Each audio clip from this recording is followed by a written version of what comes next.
Fundamental unit of life, basics देखेंगे हम लोग इसमें, ठीक है। तो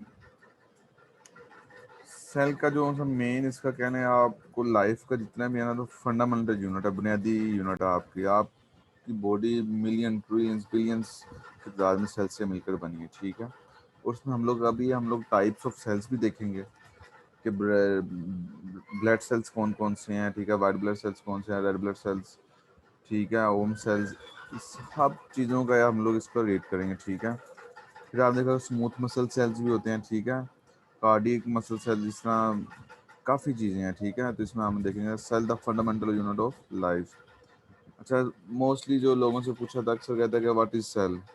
the cell is the basic structural and functional unit of living organisms.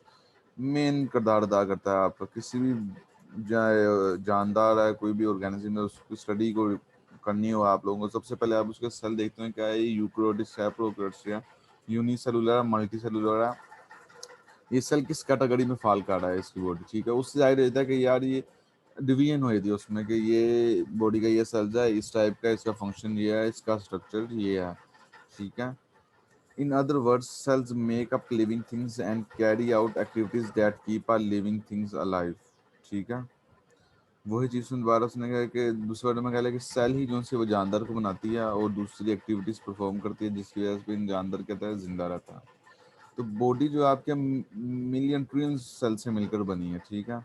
तो वही आप बेसिक स्ट्रक्चर देख जाए कि सेल्स हैं, सेल्स के बाद टिश्यूज हैं, टिश्यूज के बाद ऑर्गेनिज्म में फिर एक सिस्टम है, वो पूरी एक चेन बनती जाती है, ठीक है। तो सेल क्या आपका बेसिक फंडामेंटल यूनिट है लाइफ का, ठीक है। अच्छा, नेक्स्ट स्लाइड है class cell theory. Cell theory में हम लोग देखें तो cell theory is a collection of ideas and conclusions from many different scientist over time that describe cells and cells. वक्त के साथ साथ सेल्स के जब डिस्कवर्ड हुआ तो हर एक का ख्याल डिफरेंट था, ठीक है। लेकिन वक्त के साथ उन्होंने हर एक ने अपनी थ्योरी दी, तो थ्योरी में थोड़ी सी चेंजिंग भी आई, ठीक है। जिस तरह सेल डिस्कवर्ड हो गया, टेक्नोलॉजी आती गई, एडवांसमेंट में चले जाते रहे, तो उसकी सेल का स्ट्रक्चर, उसके फंक्शंस के बारे में ज़्यादा पता लगने लग गया, जिसकी वजह से उसमें फिर थोड़ी सी अमेंडमेंट चेंजिंग की कि नहीं, पहले ये ख्याल किया था लेकिन सेल ऐसा नहीं ऐसा है, क्योंकि एडवांस टेक्नोलॉजी के मुताबिक, एडवांस रिसर्च के मुताबिक, ठीक है। तो 3 पॉइंट्स आप देख लें। All non living things are made up of one और मोर सेल्स। जितनी भी लिविंग थिंग्स हैं एक या एक से ज़्यादा सेल से बनते हैं। अक्सर यूनिसेलुलर ऑर्गेनिजम्स भी होते हैं, ठीक है, एक या एक से ज़्यादा मिलकर बनती है। All living cells arise from pre existing cells by division. ये पॉइंट बहुत मोस्ट इंपॉर्टेंट पॉइंट है कि जितने भी लिविंग सेल्स हैं ना, आपकी बॉडी, फॉर एग्जांपल एक पर्सन अडल्ट एज में और एक स्मॉल बेबी है, तो उसके और उसके सेल्स में बहुत फर्क होगा, क्योंकि उसके सेल्स अभी डिवाइड होकर उसका देखें हाइट, उसका फिजिक बहुत चेंज हो गई है अडल्ट पर्सन की एज ए कम्पेयर टू एक चाइल्डहुड के स्मॉल या 5 या 6 ईयर चाइल्ड्स को देख लें आप। तो वो ये कह रहा है कि अगर ये जो सेल्स है ना जो चाइल्ड में, यही आगे डिवीजन हुई है। तो अल्लाह ताला ने बड़ा ये निज़ाम बनाया इस चीज़ को कि स्पर्म भी एक सेल्स होता है और ओवम भी एक, एग भी एक सेल्स होता है। यही दो सेल्स आपस में मिलके उसके बाद डिवीजन होती है और एक पूरा इंसान मेकअप होता है, फीटस वगैरह डेवलप होता है। इसी तरह ये एनिमल्स में भी इसी तरह है, ठीक है। एक सेल से जो सारा इंसान बनता है उसके बाद बिलियन ट्रिलियन सेल्स में वो कहता है डिवाइड हो जाता है। The cell is the basic unit of structure and function in all living organisms, ठीक है। स्ट्रक्चर के लिए आपसे फंक्शन है वो लिविंग ऑर्गेनिज्म का क्या बेसिक यूनिट है सेल। अच्छा, अब सेल थ्योरी देखें। क्लास 1665 में ना रॉबर्ट हुक ने डिस्कवर किया था सेल्स को, ठीक है। फिर 1674 में क्या किया गया, ऑन्टन वैन ल्यू वैन हॉक ने क्या किया, ऑब्जर्व किया लिविंग सेल्स को। उसने इस नहीं, रॉबर्ट हुक ने तो जस्ट डिस्कवर कर दिया सेल, लेकिन इसने उसको मजीद स्टडी किया, उसके लिविंग सेल्स के अंदर क्या क्या ऑर्गेनाइजेशन थी। फिर 1883 तक रिसर्च चलती गई तो एट लास्ट डिस्कवर्ड हो गया न्यूक्लियस, ठीक है। रॉबर्ट बोर्न ने क्या किया, न्यूक्लियस को क्या कर दिया, डिस्कवर्ड कर दिया। उसके बाद सेल थ्योरी टाइम में दोबारा चलती है 1835 में। फेलिक्स फेलिक्स ने क्या डिस्कवर किया, फ्लूइड कंटेनर सेल यानी कि साइटोप्लाज्म वगैरह, ठीक है, ऑर्गेनेलिज जो है फ्लूइड के अंदर मूव करना, ठीक है। फिर 1838 में मैथियस ने प्लांट को भी कहा कि ये भी एक सेल से मिलकर बने हैं, ठीक है, प्लांट्स को। फिर उसके बाद 1839। अच्छा, ये माउस के प्रोग्रेसर से देखें, मैं जब दूसरा पॉइंट बोल रहा था माउस के प्रोग्रेसर से आपको आइडिया देगा मैं किस पॉइंट में, ठीक है। 1839 पे देखें, इस पे जे परकिंजी ने क्या किया, fluid contents of cell and protoplasm, cytoplasm वगैरह के फ्लूइड कंटेंट्स को उसने क्या किया, डिस्कवर किया। उसके बाद 1939 में ये थियोडर शुमान के क्या proposed all animals are made of cells. First तो मैथ्यूस ने कहा ना, कि मैथियस ने कहा कि प्लांट भी सेल्स किससे बने हैं, सेल से बने हैं प्लांट भी। इसके बाद थियोडर शुमान ने भी कहा कि एनिमल्स जो हैं वो भी सेल से मिलकर बने हैं। उसके बाद आए थे यहाँ पर 1845 के ईयर में, तो उसमें देखें कॉल ने क्या किया, propose cell is the basic unit of life. उसने फिर कहा कि जो सेल है ये लाइफ का बेसिक यूनिट है, मेन किरदार है। अगर इसमें कुछ नहीं है, इसमें कोई खराबी है, तो एक पूरे लिविंग ऑर्गन, एक पूरे इंसान में, पूरे एक जानदार में उसमें प्रॉब्लम्स क्रिएट होगी, ठीक है। और 1855 में रिडोल्फ विर्को ने क्या किया, proposed all cells arise from pre existing cells. वही उसने दोबारा थ्योरी दी कि प्री एग्जिस्टिंग सेल्स ही डिवाइड होकर दूसरे फर्दर सेल में, जिसे हम लोग कहते हैं सेल डिवीजन, माइटोसिस और मियोसिस का आगे हम लोग डिटेल में पढ़ेंगे। तो ये सेम वही चीज़ है माइटोसिस और मायोसिस की, ठीक है। अच्छा, क्लास यूनिसेलुलर ऑर्गेनिजम्स पे आए थे। मैं आपको बता, दो तरह के सेल ऑर्गेनिज्म, एक मल्टी सेलुलर्स है और एक क्या उनसे हैं, यूनिसेलुलर ऑर्गेनिजम्स हैं, ठीक है। तो क्लास हम यूनिसेलुलर ऑर्गेनिज्म की डेफिनेशन सुनते हैं। An organisms that is made up of only one cell, एक ही सेल से जो ऑर्गेनिज्म मिलकर बना हो, जिस तरह ये यूग्लिना है, पैरामीशियम है, यीस्ट है, तो इसको हम लोग कहते हैं यूनी सेलुलर ऑर्गेनिज्म, ठीक है। ऐसा सेल जो ऐसा ऑर्गेनिज्म जो एक ही सेल से मिलकर बना, उसे कहते हैं यूनी सेलुलर ऑर्गेनिज्म, ठीक है। यूग्लिना, पैरामीशियम और यीस्ट, ठीक है, ये कौन से हैं, सारे यूनी सेलुलर में। अच्छा, मल्टी सेलुलर ऑर्गेनिज्म कौन से हैं, an organism that is made up of more than one cells, एक से ज्यादा सेल से जब ऑर्गेनिज्म मिलकर बना उसे बोलेंगे मल्टी सेलुलर। इसके नाम से आपको आइडिया होगा मल्टी सेलुलर, यूनी मीन एक, मल्टी मीन डिफरेंट, ठीक है। तो लाइक प्लांट्स, ठीक है, और एनिमल्स मल्टी सेलुलर ऑर्गेनिज्म है, फंगस भी एक है मल्टी सेलुलर ऑर्गेनिज्म है, ठीक है, इस कैटेगरी में फॉल करती है। और आपको ये आइडिया होना चाहिए, आप जोलॉजी के तो आप पैरामीशियम, यूग्लिना, यीस्ट इनका लफ्ज है तो आपको आइडिया होगा ये यूनिसेलुलर है। और मल्टीसेलुलर में प्लांट्स आपके, एनिमल्स, ऑल एनिमल्स आपके, फंगस, ठीक है। अच्छा, multi cellular organism under microscope, ये देखें, ये लीफ सेल्स हैं और ये मसल सेल्स है, ये अंडर माइक्रोस्कोप में उसका दिखा रहे हैं, ठीक है, इसका ये स्ट्रक्चर है, ठीक है। अब साइज ऑफ सेल्स, सेल्स के साइज पे आते हैं। सेल्स वेरी इन साइज, मुख्तलिफ तरह के सेल्स हैं, ठीक है, वो अपना अपना एक साइज रखते हैं, स्ट्रक्चर्स डिफरेंट है तो फंक्शन डिफरेंट है, जिस वजह से हम लोग उसमें डिफरेंस कर सकते हैं, ठीक है। तो उसमें कहता है most cells are very small, इतने स्मॉल है कि माइक्रोस्कोपिक हैं और कुछ मैक्रोस्कोपिक हैं। जो माइक्रोस्कोपिक हैं वो लार्ज हैं, ठीक है, और माइक्रोस्कोपिक हैं वो क्या है, वेरी स्मॉल, जो माइक्रोस्कोप से नजर आता है। या the unit use to measure size of cell is micrometre. अब हम लोगों ने एक स्टैंडर्ड कंसिडर कर लिया, बना लिया कि हम लोगों ने जब भी कभी सेल के साइज को रीड करना है ना, तो हम लोग जो मैयर यूज करना है ना, वो हम लोग माइक्रोमीटर, जिस तरह अक्सर टेलर के पास चले गए हैं तो वो जब आप उसने बॉडी का उसने साइज लें तो वो मेजरमेंट यानी कि उसने एक टेप रखे सेंटीमीटर्स में, तो सेंटीमीटर्स के मुताबिक आपकी मेजरमेंट करता है, यानी कि उसने अपना स्टैंडर्ड डिवाइन कर लिया, उसको स्टैंडर्ड उसने डिफाइन कर लिया कि मैंने इसके मुताबिक मेजरमेंट करनी है। अगर आप उससे मिलीमीटर्स में बताओ तो वो उसको आइडिया नहीं होगा कि मिलीमीटर्स में किस तरह से उसका इतना को आइडिया हो गया था कि 4 सेंटीमीटर, तो उसे आइडिया होता है कि यार मैं इतनी कटिंग कर दो 4 सेंटीमीटर्स के बजाय। लेकिन अगर मिलीमीटर्स में के तो उसको अलहदा स्केल्स लेने पड़ेंगे, मिलीमीटर्स में उसको बड़ी डिटेल में जाकर उसको कटिंग करनी पड़ेगी, ठीक है, साइज लेना पड़ेगा। इसी तरह साइंसदानों ने कहा गया, उन्होंने कहा कि हम लोग जब सेल का साइज है ना, उसका मोस्टली जो हम यूनिट यूज़ करेंगे ना, वो माइक्रोमीटर यूज़ करेंगे सेल के साइज को मेजर करने के लिए, ठीक है। तो 1 माइक्रोमीटर किसके बराबर होता है, 1000 मिलीमीटर से, ठीक है। 1 micrometre is equal to 1/1000 millimetres, ठीक है। अब देखिए स्मॉलर सेल्स माइकोप्लाज्मा है, ठीक है। माइकोप्लाज्मा जो सा ये एक, आप जोलॉजी का आपको आइडिया है, इसमें ये एक बैक्टीरिया उसकी जीनस है, ठीक है, माइकोप्लाज्मा। तो एक ऐसा बैक्टीरिया है कि ये रेजिस्टेंस भी करता है एंटीबायोटिक के खिलाफ। रेजिस्टेंस एंटीबायोटिक के खिलाफ मीन कि एंटीबायोटिक के खिलाफ ये अपनी ताकत भी मतलब कि अपना आपका डिफेंसिव सिस्टम भी क्या करता है, बना सकता है, ठीक है। तो इस चीज़ को हम लोग क्या कहते हैं, रेजिस्टेंस, ठीक है। तो माइकोप्लाज्म एक ऐसा बैक्टीरिया है कि जीनस है जो स्मॉलेस्ट है, ठीक है। उसका साइज है 0.1 माइक्रोमीटर, यानी कि इतना स्मॉल है। 1 माइक्रोमीटर अगर देखें ना, 1,000 मिलीमीटर देखें ना, तो उसका एक 1 माइक्रोमीटर बनता है। तो ये उससे भी ठीक है। लार्जेस्ट सेल्स कौन सा, ओस्ट्रिच एग का, ठीक है। वो अगर आप लोग लास्ट एक सेल्स की बात करते तो एग्स पे एक सेल ही है, ठीक है। तो ओस्ट्रिच उसको बाद उसको उसमें इनक्यूबेटर में रखा है तो वो फिर एक पूरा एक वो चूजा एक ऑस्ट्रिच का बच्चा या हैंड का कह लो, अगर एग का तो वो एक हैंड का चिकन बन जाता है, ठीक है। तो वो ऑस्ट्रिच का एग सेल्स बताने जो सबसे ज़्यादा लार्जेस्ट सेल्स कंसिडर किया गया, वो किया गया है ऑस्ट्रिच का। तो वो कहते हैं 18 सेंटीमीटर का है। वो इतना लार्ज था इसलिए उसको उसने माइक्रोमीटर उसमें उसकी डिफाइन की नहीं है, वो आप कन्वर्ट करके तो उसकी माइक्रोमीटर में वैल्यू बताते हैं, लेकिन वो कहना है कि 18 सेंटीमीटर्स का है, ठीक है। अच्छा क्लास आगे आते हैं size of cells in humans.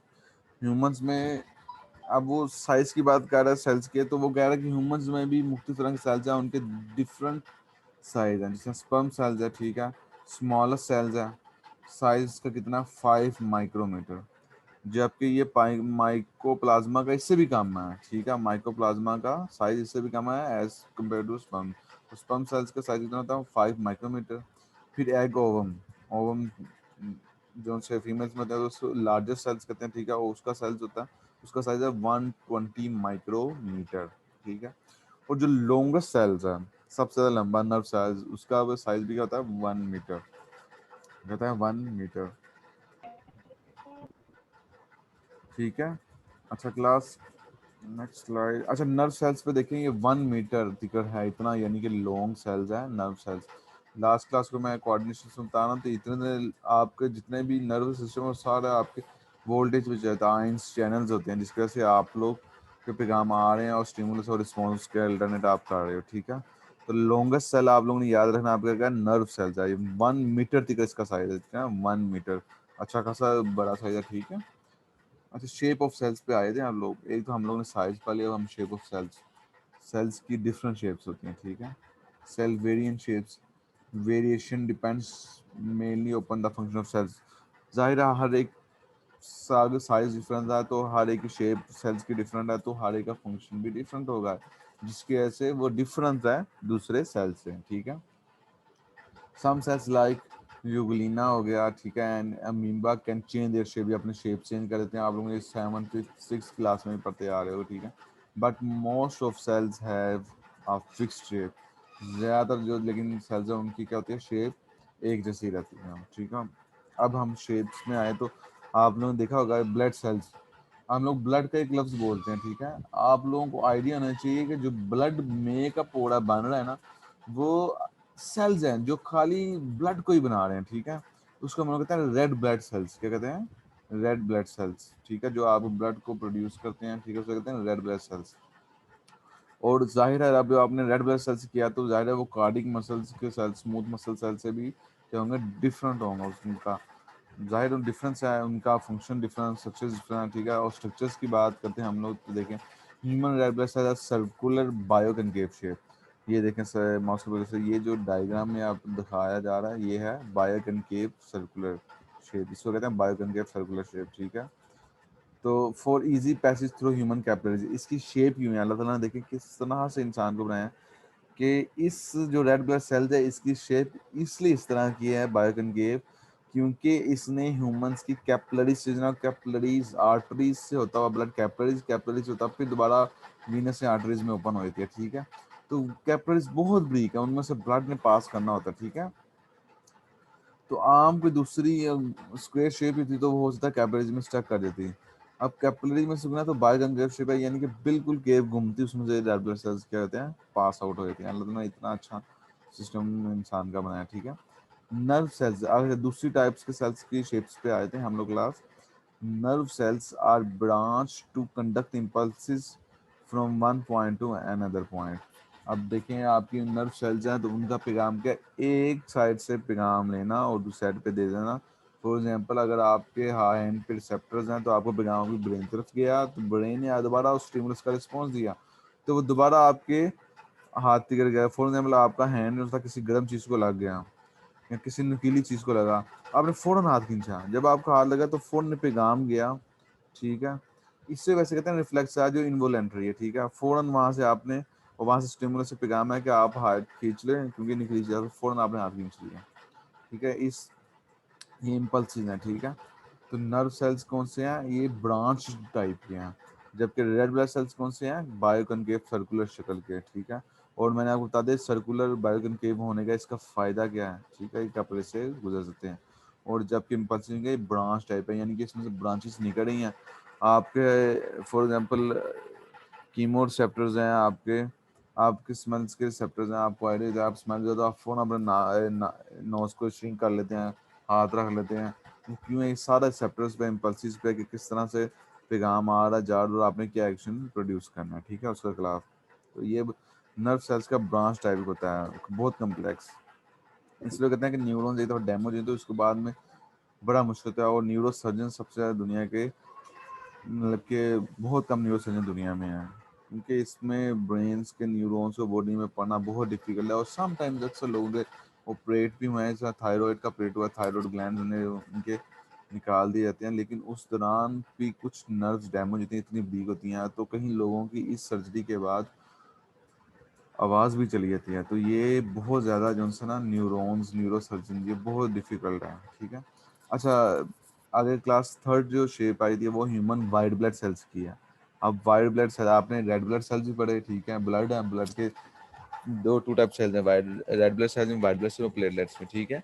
अच्छा, वाइट ब्लड सेल्स में देखें, human white blood cells can change their shape to engulf the microorganism that enter the body. अब इनकी शेप भी चेंज होगी, ठीक है, रेड ब्लड सेल से, क्यों, इनका फंक्शन डिफरेंट है। इन्होंने क्या इंगल्फ का नाम माइक्रो, हम लोग आप लोग कहते हैं आपका डिफेंसिव सिस्टम क्या है यार, वो इसके वाइट ब्लड सेल्स क्या काम हो गए हैं, तो इसका मतलब है कि इसका डिफेंसिव सिस्टम क्या बहुत वीक है। अक्सर कैंसर होता है इसमें वाइट ब्लड सेल्स क्या होते हैं कि इंसान ऑटो इम्यून डिजीज में होता है कि इंसान जो अपना जिस्म है ना वो खुद ब खुद ही अपने जिस्म को एक पैथोजन कंसिडर करके अपने जिस्म के खिलाफ ही ताकत बने जा रहा है। तो वाइट ब्लड सेल्स क्या होते हैं कि ये तो एक मिनट डिजीज का ऑटोइम्यून डिजीज का नाम, लेकिन वाइट ब्लड सेल्स के अंदर कोई भी आपको ऑर्गेनिज्म में, आपका गला खराब है, आपको फ्लू है, तो आपको वाइट ब्लड सेल्स ही प्रोड्यूस होंगे उस बैक्टीरिया या वायरस को इंगल्फ करने के लिए, ठीक है, माइक्रो ऑर्गेनिज्म को डेट एंटर द बॉडी, ठीक है। तो ये आपके डिफेंसिव सेल्स हैं, ठीक है, वाइट ब्लड सेल्स। अच्छा, सेल्स स्ट्रक्चर ऑफ सेल, अब देखें, the detail structure of cell has been study under compound microscope and electron microscope. अच्छा क्लास, इसमें चीज़ भी आप बताऊँ कि ये एक जनरल नॉलेज है कि रेड ब्लड सेल्स हो गए, वाइट ब्लड सेल्स, अक्सर आप लोग ब्लड सीबीसी की रिपोर्ट्स देखें ना किसी पेशेंट की, तो उसमें वाइट ब्लड सेल्स के ऊपर ल्यूकोसाइट, बेजोफिल, सिनोफिल, ये आगे फर्दर टाइप्स हैं वाइट ब्लड सेल्स की। तो क्लास आपको इसका पूरा अगर आइडिया होना चाहिए कि ये भी इंगल्फिंग करते हैं, सीनोफिल हो गया, बेजोफिल हो गया, सारे, ठीक है, ये भी इसी कैटेगरी में आते हैं। तो इनका आपको जब फर्दर कोई भी लेक्चर इम्यून सिस्टम का तो उसमें आपको पढ़ाऊंगा। तो आप लोग जब भी कोई ब्लड सीबीसी इस तरह की पढ़े तो उससे गौर से देखिएगा, आपको वहाँ पे काफ़ी इसमें डिफरेंस आइडिया हो जाएगा, ठीक है। Structure of cells, the detail structure of cell has been studied under compound microscope, electron microscope, क्योंकि सेल का साइज बहुत स्मॉल होता है, 5 माइक्रोमीटर से 0.1 माइक्रोमीटर तक भी चला गया माइक्रोप्लाज्मा का, ठीक है। तो इलेक्ट्रॉन स्कोप और अंडर माइक्रोस्कोप की ही मौजूदगी में आप लोग सेल की स्ट्रक्चर को स्टडी कर सकते हैं।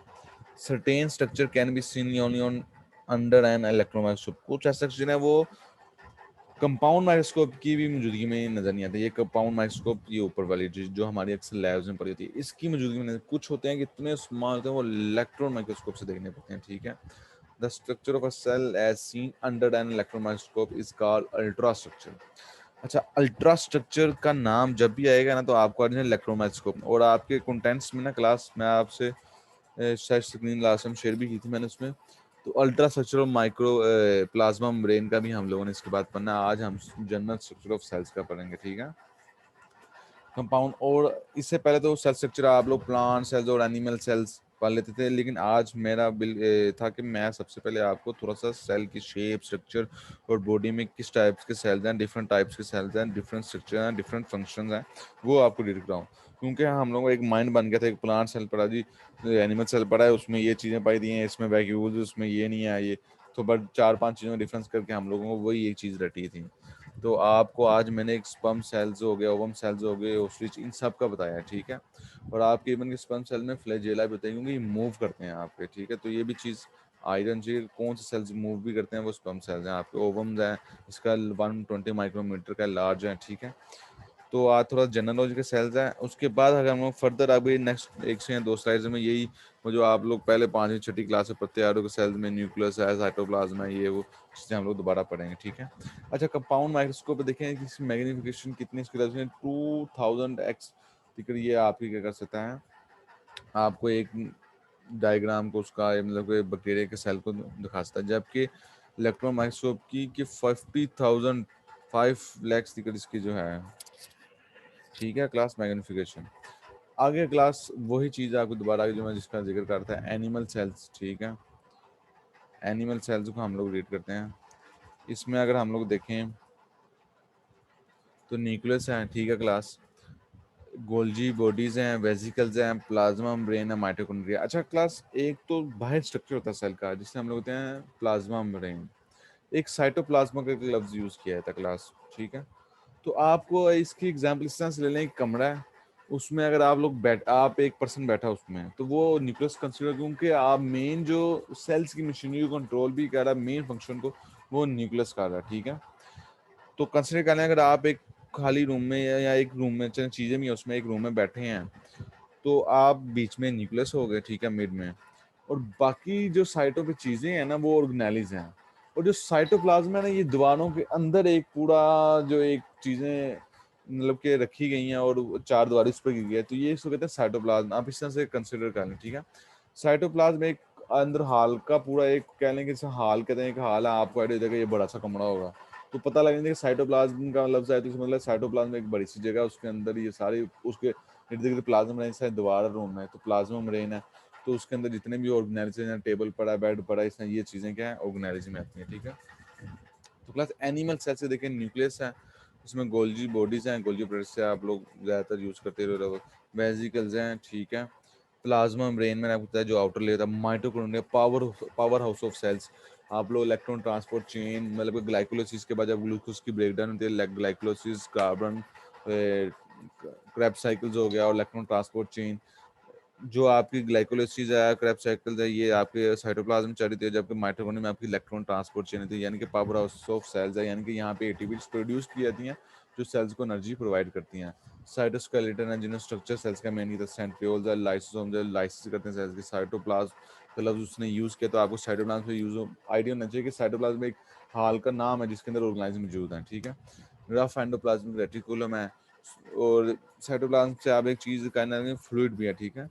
स्मूथ एंडोप्लाज्मिक रेटिकुलम और न्यूक्लियोलस है, जो आउटर लेयर होती है न्यूक्लियस को, उसका न्यूक्लियोलस कहते हैं, ठीक है। ये एनिमल सेल्स होगा क्लास, जो जनरल आप लोग रीड करते आ रहे हैं, ठीक है। आगे आता है प्लांट सेल्स, इसमें न्यूक्लियस है, गोल्जी बॉडीज है, वेजिकल, लाइसोसोम, माइजोम, और एक चीज़ प्लाज्मा मेम्ब्रेन भी है, इसमें माइटोकॉन्ड्रिया भी है, पावर ऑफ सेल्स, क्योंकि एनर्जी प्रोवाइड इसमें ये भी प्लांट सेल्स है, इसमें भी एनर्जी प्रोड्यूस होती है, ठीक है, एटीपीज वगैरह। और फर्दर इसकी तो आपके लिए डाइट भी प्रोड्यूस करते हैं प्लांट सेल्स, ठीक है, आपके लिए खाना बनाते हैं। क्लोरोप्लास्ट, क्लोरोप्लास्ट जो आपके एनिमल सेल्स में होते हैं, वैक्यूल्स हो गए, वो नहीं आपके हैं, ठीक है। स्मूथ एंडोप्लाज्मिक रेटिकुलम, एंडोफेन और न्यूक्लियोलस है। बाकी अगला हम लोग नेक्स्ट में जोन सा है, इसमें डिफरेंस भी देखेंगे प्लांट सेल में कौन से ऑर्गेनेलिज मौजूद है, जबकि एनिमल सेल में वो ऑर्गेनेलिज मौजूद नहीं है, ठीक है क्लास। ये जनरल स्ट्रक्चर हो गया इसका। अच्छा, ये जो डायग्राम अक्सर दिखाई जाती है ना इस तरह, ये एक जनरल स्ट्रक्चर है बस, ठीक है। तो फर्स्ट में आप देखें ये न्यूक्लियस है, और पॉइंट 2 पे देखें तो आपके ये कौन से आपकी गोल्जी बॉडीज हैं। अच्छा क्लास, इस डायग्राम को आप लेबल, मैं आपकी जो नेक्स्ट टाइम है तो उसमें ये हुआ कि इस डायग्राम को अपने लेबल्स भी करना, ताकि आपको आइडिया हो जाए कि कौन सा सेल है और उसका कौन कौन सा पार्ट किस शेप्स का है, ठीक है। अच्छा क्लास, अब हम लोग आगे फर्दर में होते हैं, बैक्टीरियल सेल्स को भी देख लें, ठीक है। बैक्टीरियल सेल्स का फर्स्ट पॉइंट जो सा है वो आपका कैप्सूल है, ठीक है, ये कैप्सूल आ गया।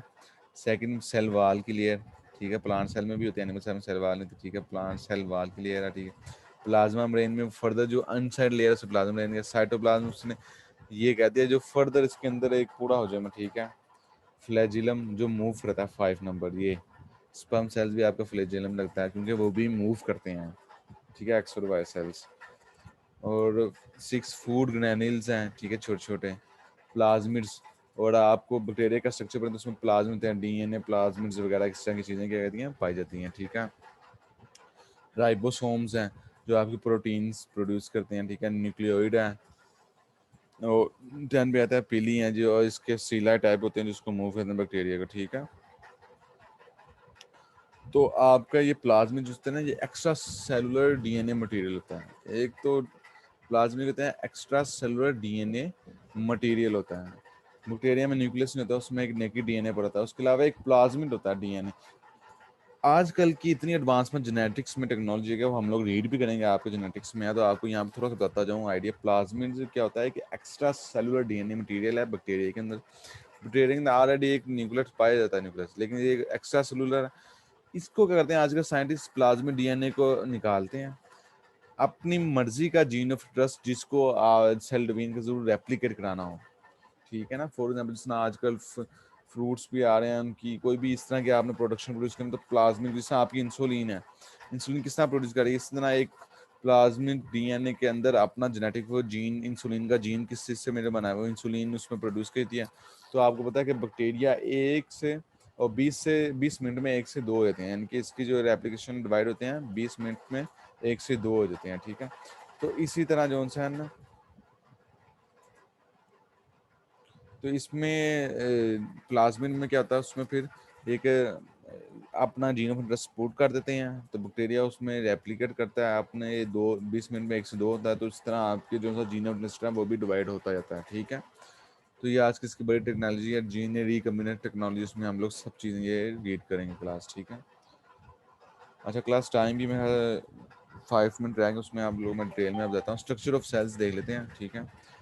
If we study a cell under a microscope we would cross 3 features, 3 तरह के फीचर्स हम लोग उसमें देखते हैं, प्लाज्मा मेम्ब्रेन, न्यूक्लियस और साइटोप्लाज्म। अगर हम लोग अंडर माइक्रोस्कोप, कंपाउंड माइक्रोस्कोप में इसको अंडर माइक्रोस्कोप में इसको रीड करें, ठीक है, तो हमें 3 तरह के फीचर्स उसमें हम लोग देख लेते हैं, प्लाज्मा मेम्ब्रेन का, न्यूक्लियस का, cytoplasm. All active inside the cell and the interaction of cell with its member are possible due to this feature. जितनी भी वगैरह के सेल के अंदर मूवमेंट्स एंड इंटरेक्शन है सेल की सेल से, ठीक है, एक सेल की दूसरे सेल से, और उसके अंदर क्या क्या चीज़ें होनी है, ग्लाइकोलाइसिस प्रोटीन प्रोड्यूस कर, राइबोसोम्स कर रहे हैं, सेल के अंदर जो भी वर्क हो रहा है, तो वो उन फीचर्स को हम लोग रीड कर सकते हैं, ठीक है, इन एक्टिविटीज़ को।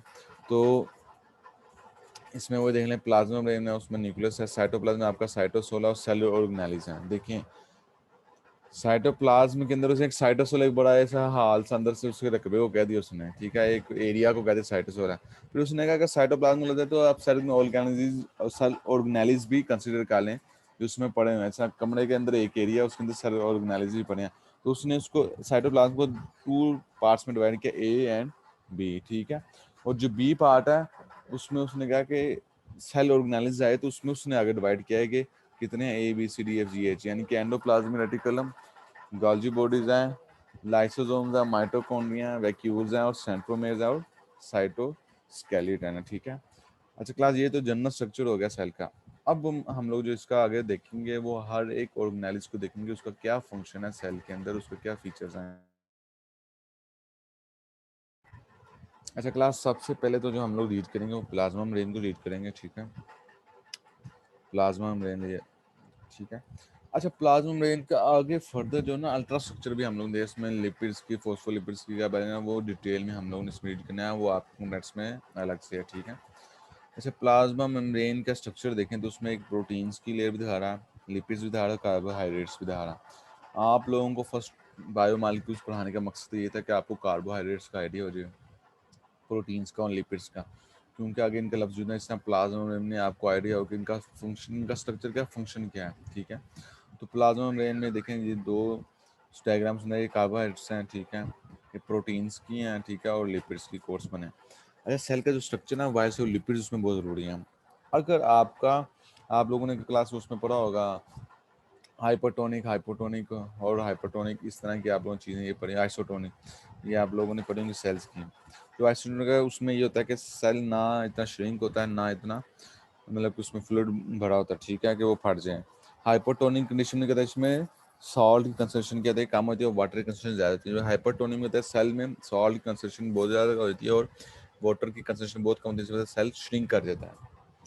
अच्छा क्लास, अगर जहाँ स्किन है इसके ऊपर लेयर्स है प्लाज्मा मेम्ब्रेन की, अगर इसमें लिपिड्स की लेयर ना, क्योंकि आपको पता है लिपिड्स क्या हाइड्रोफोबिक हैं, यानी कि फियरिंग ऑफ वाटर है, वाटर इनमें डिजोल्व नहीं होता। अगर आपकी लिपिड्स की लेयर ना होती स्किन के ऊपर, सेल्स के ऊपर, सेल्स यानी प्लाज्मा मेम्ब्रेन, तो जितना वाटर था वो आपके सेल्स के अंदर चला जाता और आपका सेल्स क्या होता है, ब्रस्ट कर जाना था, ठीक है, आपका सेल्स ने क्या कर जाना था, ब्रस्ट कर जाना था। इसलिए जो से अल्लाह ताला ने ये बड़ी एक चीज़ बनाई है कि आपकी स्किन के ऊपर जो से आपके सेल्स है उसके ऊपर एक लेयर बना दी गई है, ठीक है, उस लेयर को क्या कहते हैं, लिपिड्स की लेयर है, ठीक है, उसमें पानी आपका इनसाइड आपकी बॉडी में ही नहीं रहता। नहीं तो आप अक्सर अगर ऐसा हो तो कोई भी पर्सन पानी में अपना हाथ बोए या उसके ऊपर पानी है तो सारा पानी absorb करती है स्किन, कुछ पार्ट ऑफ पानी के absorb भी करता है। ये नहीं कि गर्मी होता है तो कुछ स्किन के ऊपर पानी पड़ा तो वो absorb होता है, वो क्या होता है, एक होम्योस्टेटिस मेंटेन करता है आपका सेल। यानी कि अगर आपका गर्मी की वजह से आपकी बॉडी में साल कंसंट्रेशन बहुत ज़्यादा हो गई है,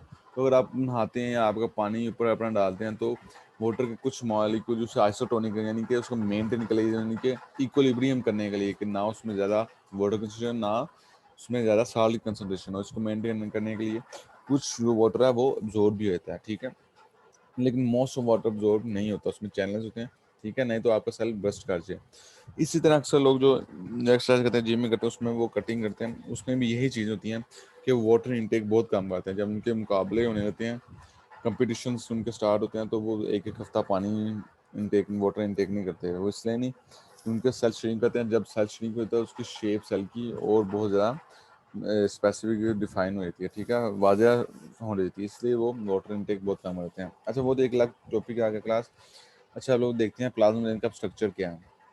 एक्सट्रीमली डेलिकेट थिन, ठीक है, elastic, living and semi permeable membrane. Semi permeable कुछ चीज़ें गुजरती हैं, कुछ चीज़ों को रोक देता है, यानी कि चैनल है उसको। Made up of two layers of lipid molecules. अब देखें लग रहा है टू लेयर्स ऑफ